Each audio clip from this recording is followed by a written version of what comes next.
picks up win number 3 in 2007. Pick. 20 years of trying, 20 years of frustration. Dale Earnhardt will come to the caution flag to win the Daytona 500.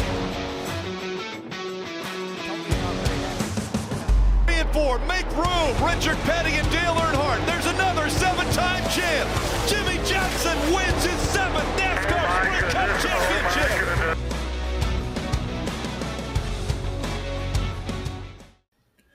Welcome back to the Slide Job Podcast. I'm your host, Colton Smith, here joined by co-host Ben Miller and co-host Brandon Bull Davis. Fellas, we're here just after the Chicago Street Course race, a race that involved some theatrics on and off the track. But at the end of the day, destiny still arrives. SVG gets his second win of the season. Ben is going to recap all of that, but before we get to it, how has your guys' weekend been? Starting with Bull, since you seem happy. It was good. Actually, yesterday went to one of my buddies' weddings. I got to go see them yesterday, and today did some work around the house, outside, and then got to watch NASCAR. So not a bad weekend. Wish we would add 2 more extra laps in the race, as I'm sure we'll get to. But all in all, not a pretty good weekend. Yeah, that's good. Good to hear. My weekend was pretty good. Got off work early last night, so that was definitely nice. The Reds lost to the Phillies. That was very unfortunate. Series loss. I hate to see those. But overall, great Sunday. Got to enjoy a great NASCAR Chicago Street Race with SVG winning. My 7th win on the year. So, that's awesome. I wish I had a Red Bull to celebrate, but overall great weekend. What about you, Cole? I feel like you strategically mentioned Mr. Brown just as a little MacGuffin for me. You knew I'd make fun of him and then internally be like, wait a minute, I'm making fun of a supercar champion that's coming to the Cup Series to race at a track that plays into his advantage.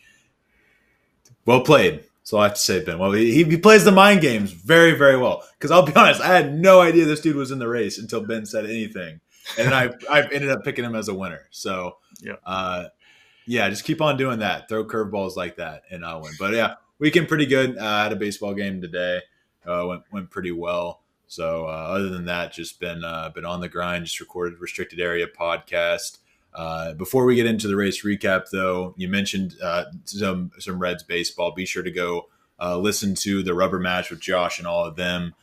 He's been putting a lot of time into that. I'm curious to see what they have to say about the Reds after their unfortunate loss to the Phillies. Hopefully a get-back series with the Marlins. But be sure to go listen to that. Listen to this podcast on CX Podcast Network, on Apple Music, on Spotify, and Amazon podcast. I will never not call Apple Music. It's actually Apple Podcasts. Believe it or not, we do not sing. Regardless, let's go ahead and get into this race recap. Ben, I'll let you take it away because you have done a great job on our Twitter. Man, I'm just the promotion king of live posting the NASCAR events, and it's getting us some good exposure. So I appreciate that. Be sure if you want to see live updates to keep tuned in on the X. But at CX Podcast Network. But I will stop with the promotion and let Ben take it away. All right. So we got our top 10 results here from today's Chicago Street Race. Starting off, SVG gets his 2nd win of the year, third career win overall. Ty Gibbs finishing in 2nd. Tyler Reddick in 3rd. Denny Hamlin in 4th. Kyle Busch in 5th. AJ Allmendinger in 6th. Ryan Preece in 7th. Alex Bowman in 8th, Austin Hill in 9th, and rounding up the top 10 is Ross Chastain. And a couple of notable drivers to point out: Logano in 11th, Blaney in 12th, Larson in 13th, Elliott in 16th, Chris Buescher 18th, Catherine Legge in 19th. Great run for her.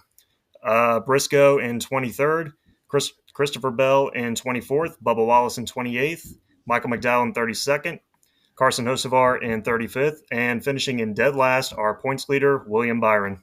But just going into the race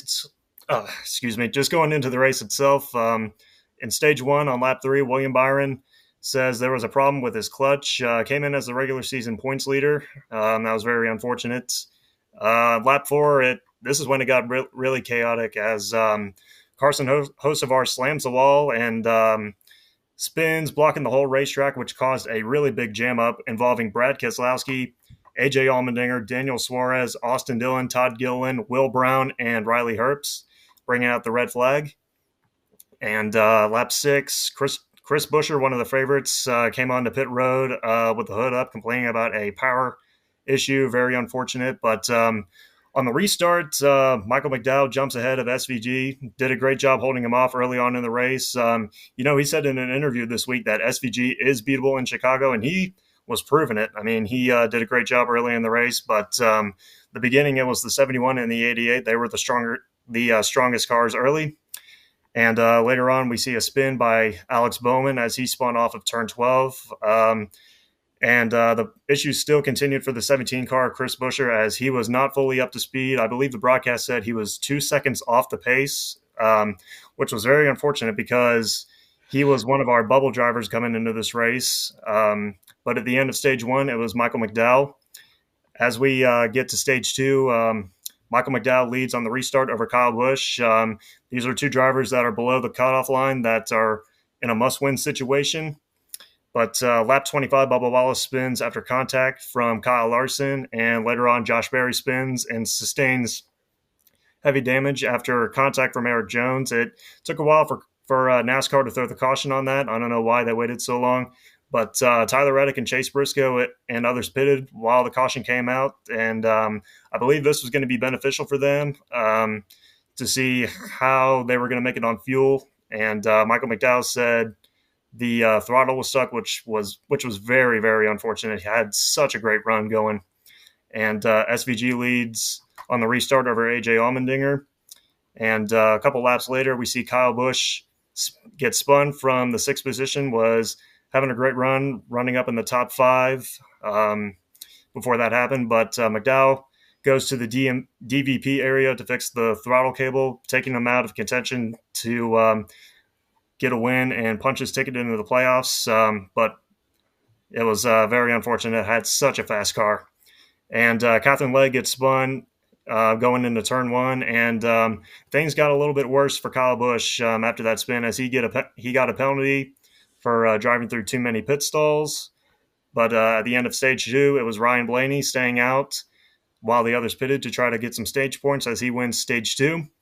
And then on lap 48, Chase Elliott was on pit road with the hood up after sustaining some damage. Came into this race as one of the hottest drivers, but was really not much of a factor as I thought he would today. So, that was definitely disappointing. But as we get into the final stage, the restart, it was Chase Briscoe against Tyler Reddick as they led the field back to green. And weather was starting to be a factor as rain and lightning were both coming in the area. But as we restarted the race, Briscoe was Briscoe versus Reddick with 23 laps to go. SVG was on fresher tires, closing in on Reddick and Briscoe. He was able to get by Reddick, but with 16 laps to go, SVG was able to take the lead from Briscoe, and the caution came out because NASCAR needed to get an ambulance across the track to a fan. Really unfortunate that happened. But with 13 laps to go, Chastain, Logano, and Stenhouse spin while Austin Cindric sustained some damage. 12 to go, caution is out for Cindric, who stopped on the track while the weather was coming in. And with 9 laps to go, Chase Briscoe cuts down a right front tire after contact from Ryan Preece. And 6 laps to go, Bubba Wallace spins after contact from Alex Bowman. I mean, these are 2 guys going at it in the in-season tournament as things were starting to get more and more aggressive. But with 5 to go, Christopher Bell spins off the nose of Austin Hill while he was running in 10th. And with 2 to go, though, man, this was really scary. Cody Ware crashes into the tire barrier with 2 laps to go, like I mentioned, as SVG was taking the white flag. A little bit of controversy as to why NASCAR did not throw the caution. I feel like, in a way, maybe they waited too long, but I feel like they got it right.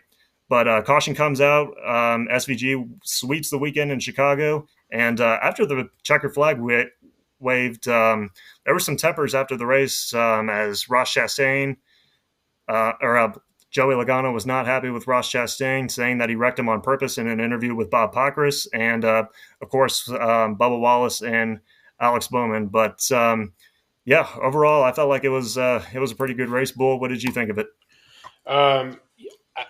I thought it was an okay race. It wasn't. I thought stage 3 was actually really good. But a couple drivers that I want to point out. You mentioned Kyle Busch bounced back after that penalty and still bounced back to a 5th place finish. Mm-hmm. Had a great run today, and kind of seen a few little glimpses of old Kyle Busch getting a little aggressive. Stuff kind of liked what I saw there. Also, Bubba Wallace. I know it was strategy. He was P1 in practice. Had a terrible qualifying, wrecked there. But he was running like 6th, 7th with the contact from Bowman. I think, personally, I think Bowman gave him the hook. Some people disagree. Might be a little biased, but I think Bowman definitely gave him a little bit of a hook. And then another one, like you said, Cody Ware, with 2 laps to go, slammed the wall, lost his brakes, and when he did that, he was running P11. He was having a great day, just staying out of trouble, making laps, having a great day. So I got to give a shout out to Cody Ware. I know it sucks. He ended up with a P26, but he was having a great day until he lost his brakes. I did not realize that Bowman and Bubba were going at it in the in-season tournament. I'm watching the replay right now because, like I said, I was working a game, so some stuff missed. I do remember Chinnery saying Bubba deserved that. Bubba very clearly did not give Bowman any room there, shoved him into the corner. So what does Bowman do? He's got the inside here, and Bowman just never gives it up. I think that's pretty fair. I'm probably biased towards Bowman myself, but looking for me, I feel like Bowman just gave Bubba the same respect. Oh wait, I didn't finish the clip, did I? Because Bubba's not spun out yet. Sorry, doing this in real time. There, he got spun. Yeah, that's maybe a little much. At first, it was some rubbing and racing, but the end definitely got spun there. But Bubba did start the whole ordeal. Anyways, yeah, definitely a crazy race, and I am kind of surprised Bubba and Bowman didn't get into it after it. They've had a history with each other, especially at that track. Yep. At that track, at the Roval, like just road courses in general, Bowman and Bubba seem to get into each other's way, and that's just part of it.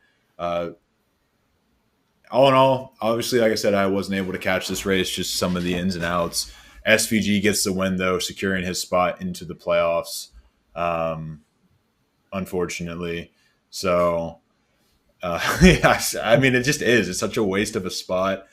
And not the only one in the field, sure, but now we have a cut line of Ross Chastain if 4 more drivers outside the playoffs end up winning, which I think is completely unfair to Ross Chastain. But I think it is kind of interesting, unless you guys have more to talk about the race, to look at the cut line here. One more thing I do want to add. You mentioned the Cindric caution. Tyler Reddick was running P3 when that Cindric caution came out, and he talked to his crew chief and he told his crew chief he wanted to go on offense. So they pitted with about 10 laps left. He wanted to go on offense, said SVG is beatable if we can go on offense. And if that caution would have came out with 12, 13 laps left, Reddick was winning that race. He was at 1 second faster per lap at the end of the race. He was flying. And that car, I don't know if you saw the pictures of that car, but that car deserved to be in victory lane. That was Mhm. the best car of the year. Yeah, yeah, that was definitely a sick paint scheme for sure. Yeah, no doubt. And it's a shame that we didn't get to see that, but hopefully they'll use it again. I want to go ahead and actually, I have the in season challenge bracket pulled up, so I'll go ahead and talk about that really quick. Because what the hell is this Elite Eight? Ty Dillon beats Brad Keselowski, which we honestly saw coming. Uh, he makes it to the Elite Eight to face off against Alex Bowman, who wrecked Bubba Wallace in order to move on to the Elite Eight.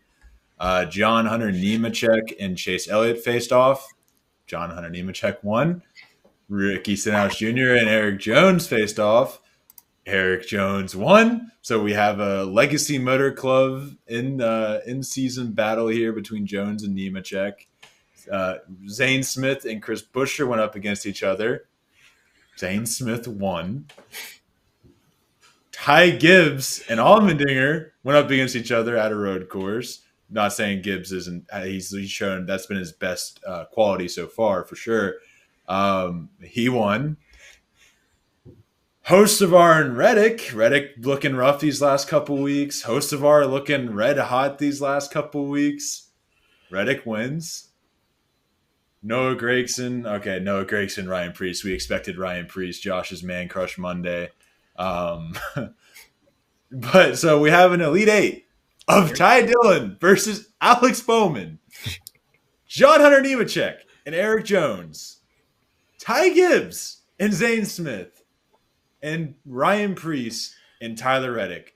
Chenry, I called you crazy for saying Alex Bowman was going to win it all. Damn it, you're right. Holy shit. Yeah. What do y'all think about these results? I'm ordering my Ty Dillon shirt right now. I'm all in on Ty Dillon winning this. If I see a Ty Dillon shirt on the podcast next week, I might crash out. I am all in on Ty Dillon winning this thing. Yeah. Yeah, it would be something.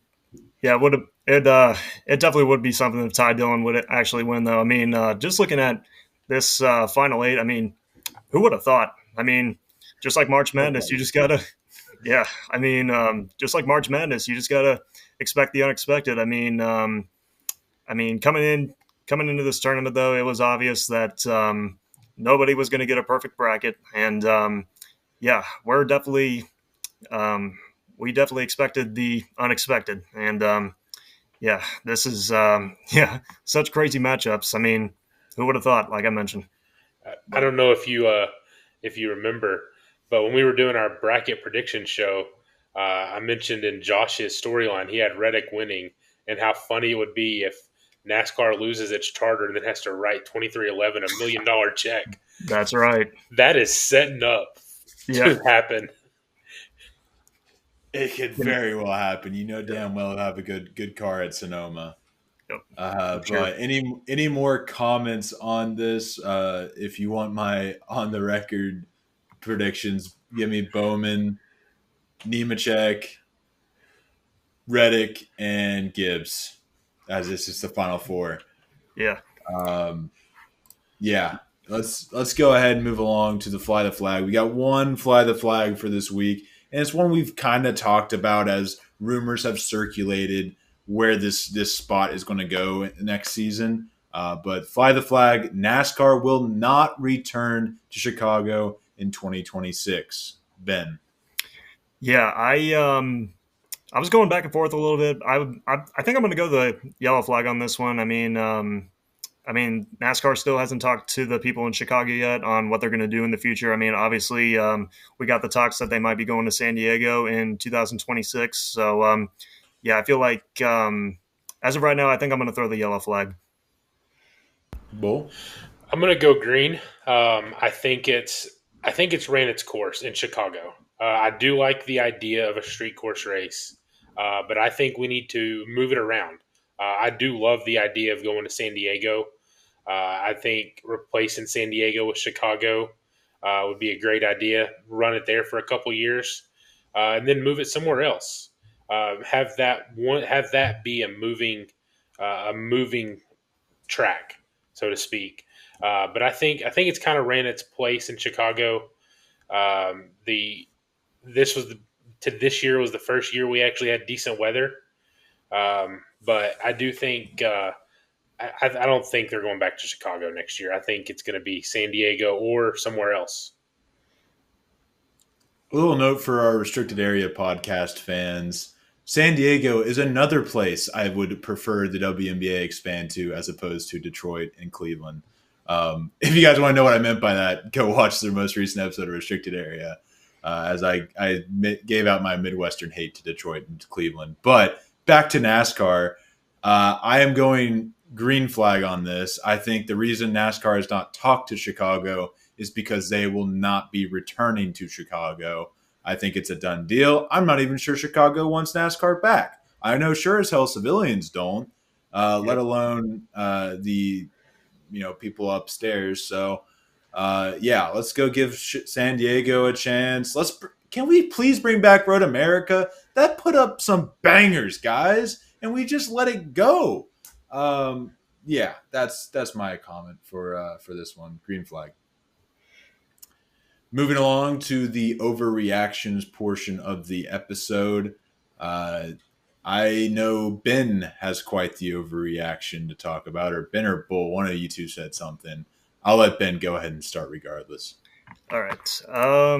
Let me. I'm trying to figure out what I wrote down. Apologize, guys. No worries. Here it is.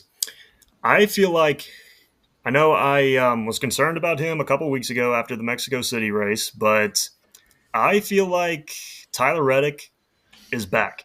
I feel like he's starting to put together these consistent finishes. I know it's been 2 races already, but I feel like he's back. I mean, he proved it in Atlanta. He ran up front, led 18 laps, and had a strong car today in Chicago. But I feel like they're hitting on some things a little bit. I feel like they're not going to let the lawsuits affect them in any sort of way as we go into the summer. But I feel like right now we're seeing the Tyler Reddick that we expect to see. And I think that we're going to see him in victory lane soon. So, I feel like we're seeing a different driver in Tyler Reddick right now. Bull? This hurts. I got to be honest. I got to be straight up. Everybody knows that I'm not an SVG fan.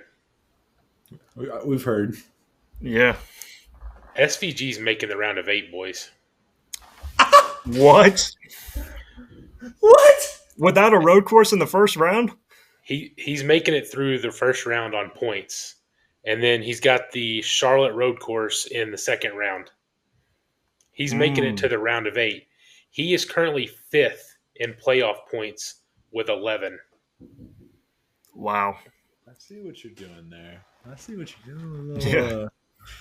Yeah. You just covered your ass in the future, a little reverse psychology, huh? I love it. That's my thing. I don't want it to happen, boys, but it's happening. It's that win today moved him up to 5th in the playoff standings with 11 playoff points. He currently has more playoff points than Ryan Blaney, Austin Cindric, Joey Logano, Chase Briscoe, Josh Berry, Chase Elliott, Ross Chastain, Tyler Reddick, Alex Bowman, Chris Buescher, and Bubba Wallace. Wow. And yet he currently sits 27th in the point standings. And we're heading to a road course next week. Yep, that's right, Sonoma. Sure is right. My overreaction for this week is that it is time for me to bury the hatchet with Ty Gibbs. We've had a long-standing beef, me and him. But I think this is the stretch Ty Gibbs needed to turn it around. And I think if he can just get that consistency not even like, he doesn't have to be top 5 talent, but if he can just get some top 10s consistently on the ovals in Joe Gibbs racing equipment, use this as a launching pad for that, then I think he can get some momentum going for next season. I don't know if he's going to get a win here. He's been really close at the road courses, so maybe he gets one at Sonoma. Really, Sonoma has been historically a Joe Gibbs track. I'm not sure Chase Briscoe is going to get the win, although he is a good road course racer. Maybe Tyler Reddick gets that win, but yeah. Sorry, Ty. I'm not sorry, but that's my reaction. Quite the opposite of Bulls from like 2 weeks ago. Yeah. Anywho, let's go ahead and talk about our power rankings, because at number 5 on my power rankings, I have Ty Gibbs because of the just the finishes he's been having here recently, the speed he's been showing, and just how I should have prefaced it with this. I had no idea how to do a power ranking at this point. We took last week off. That was a mistake because now I just have no structure for this week to go off of. So we're going off the rails. At number 4, I have Shane Van Gisbergen. 2 wins. Not many people can say that. He's also got them in like the last 4 to 5 races. Yes, Bull. I just said, fuck it, we ball. Shane Van Gisbergen at the number 4 spot. At number 3, I got Alex Bowman. He's been getting consistent finishes, and he's kind of been on the inverse streak of what William Byron has been doing. Of course, William Byron doesn't get as much flack because he's the points leader as Alex Bowman did for his downtime. But if he keeps it up, maybe he'll get some talks. But these are some tracks that really fit Alex Bowman's wheelhouse, and I'm glad that he is performing well at these tracks. Please get a win, because I think a win keeps him in that ride. Maybe, maybe not. But still, I'm gonna give Alex Bowman that. And Denny Hamlin, he's been like quiet. He got a top 5 here. He got wrecked out early at Atlanta, but he did just get that win at Michigan, and then had a good race at Pocono. So keeping the consistency there. At the top, like I said fuck it, we ball. Chase Elliott is my number 1 driver on the power rankings, and solely because Bull thinks he's winning the regular season standings or regular season championship. So he's got to be at the top, right? I mean, yeah, he's arguably been the hottest driver. I mean, it's up in the air right now on who's going to win the regular season. Not only that, but the title itself. But I think this is the closest year we've seen since they went to this format. Absolutely. All right. Well, Ben, what's your power rankings looking like? All right, so starting off at number 5, I got the 17 of Chris Buescher. Not the day that they expected in Chicago, finishing 18th, had a power issue in the car. Thought he would be a threat to win, though, but yeah, just very unfortunate. But we do go to another road course, a track that he's run really, really well at in the past, Sonoma. So look for that 17 group to bounce back in wine country next week. Number 4, I got William Byron. I mean, rough weekend overall for the 24. Hit the wall in practice, which ultimately led to a 38th place starting position, but nothing to show throughout the race. Had a clutch issue, and his day was done early. And with his 40th place finish, he has now finished 27th or worse in 3 of the last 5 races. But still is our points leader heading into Sonoma. But as of right now, it's been a rough stretch for that 24 group.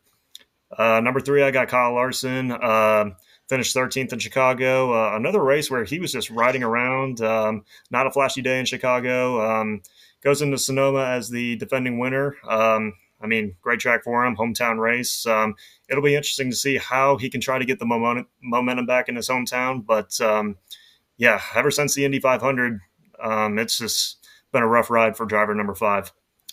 Number 2, I got the man from Dawsonville, Chase Elliott. Tough weekend in Chicago, starting in the back, sustained damage early in the race, spent a majority of the race in the back, was able to keep his top 20 streak alive. He was able to cut into William Byron's point lead. He's now sitting second, only 13 points behind.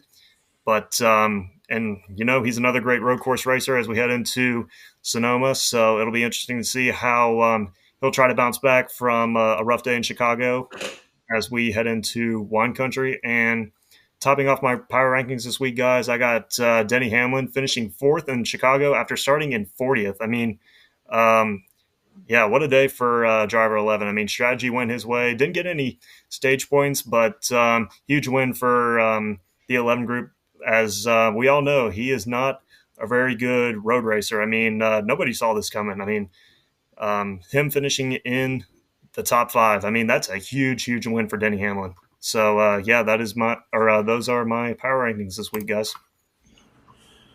So I did not take the Colton's strategy. I kind of still went for the whole season aspect of things. So mine's not changed much from the last time we did it. Number 5, I got William Byron.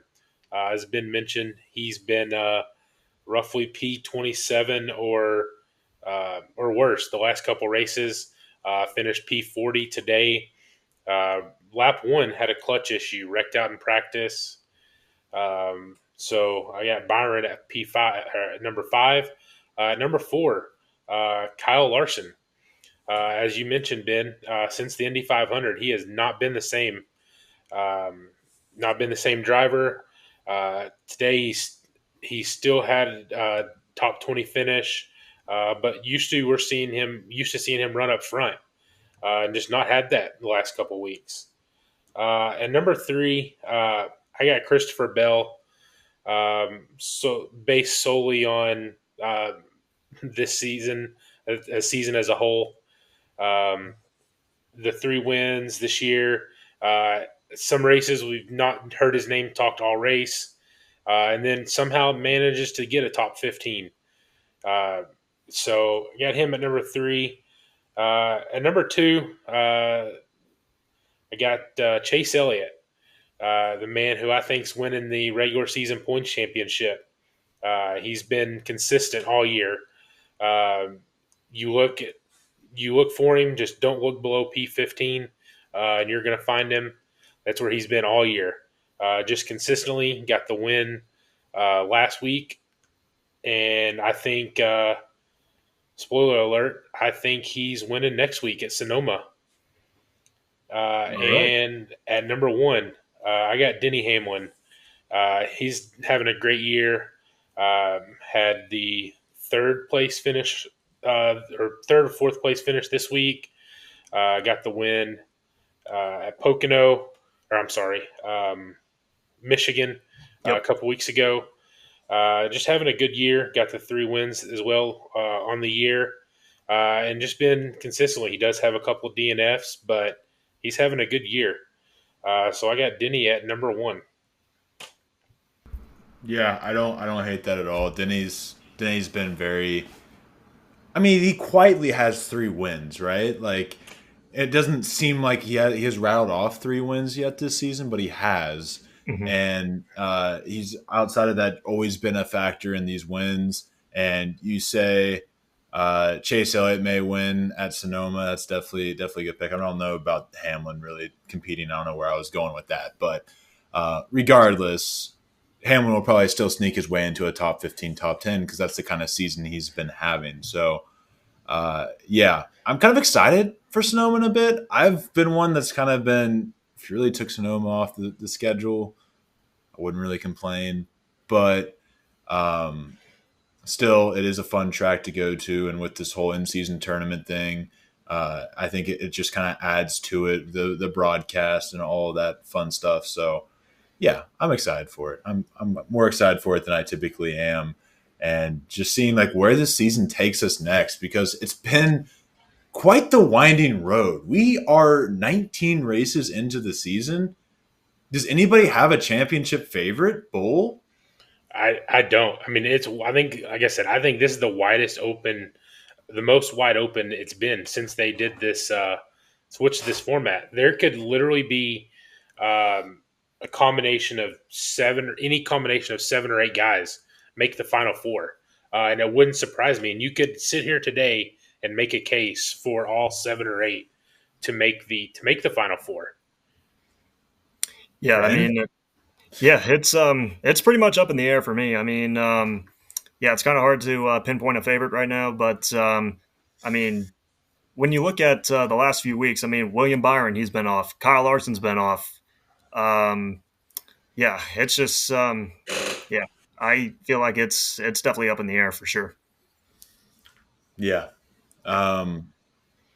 That's just me. You know what this means, right? Penske's going to just flip a switch in the playoffs again, and Logano or Elliott, Logano or Blaney are going to be your champions because they'll make it to Phoenix. So glad that script's already been written. But are there any last thoughts? Anything we want to get out before Bull? You have a trivia question and then your winner pick. I do. So I actually got two trivia questions. One's a modern, and then one's like a historical question. Okay. Go with the modern one first. At Sonoma, who was the first driver to win both stages and the race? MTJ. It was not MTJ. Oh. The year was 2021. Oh. Kyle Larson. Kyle Larson. The reason I bring that up, we mentioned that Kyle Larson's not been the same since the Indy 500. We're heading to a track he's been pretty decent at. Could this be the track that he turns it around and finally starts running again where we expect him to be running? And then the second one, who has the most NASCAR Cup career wins at Sonoma? Jeff Gordon. Jeff Gordon. I'm so surprised Hendrick Man down there didn't beat me. I Do you I know how knew many it was he Jeff has? Gordon, but you beat me to it. Thank know God how- my neurons were firing quicker at the moment. Do you know how many he has? It's 8, 6. 9. 5. Well, it was worth it. At least I got the person. That's all that matters, right? So, Bull, who you got?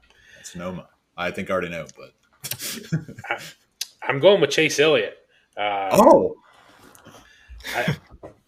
I'm picking Chase Elliott to win. I think he's been pretty decent at Sonoma. He got the monkey off his back with the win at Atlanta. He's been very consistent. He did have trouble in Chicago, starting in practice qualifying. So he had to start in the back. So I think he can get clean start here at Sonoma. I don't know. Just something's telling me he's going out. He's winning this his regular season championship, and he's going to take over first place after Sonoma, and he's going to get the win this week. I don't hate I it. like that pick. I like that pick a lot. Well, if you guys want to see me and Ben's pick, be sure to tune into the episode on Friday where we give our Fast Five and our winner picks, as always. But Ben, you got any last thoughts before we wrap up the show? Yeah. So, like I mentioned earlier in our race recap, there was some tempers after the race between Ross Chastain and Joey Logano.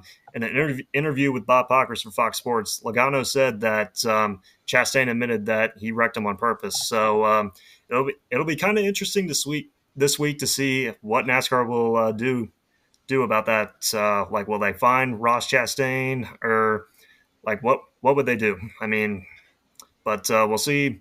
We'll definitely see what happens down the road, because I didn't see. I don't think TNT. They didn't even show a replay on what happened between the two. But overall, though, just a great race. I mean, Catherine Legg, first woman to finish in the top 20 since Danica Patrick, I believe, in 2017. But yeah, that's mightily impressive. But yeah, overall, just a great race.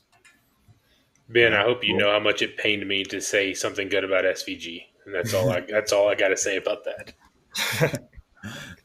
Just a shot through the heart. But yeah, we'll go ahead and wrap it up for this week then. Thank you all for listening. Be sure to hit the subscribe button here on Left Turn Central. Check us out at CX Podcast Network if you're interested in basketball, football, baseball. We got it all over there.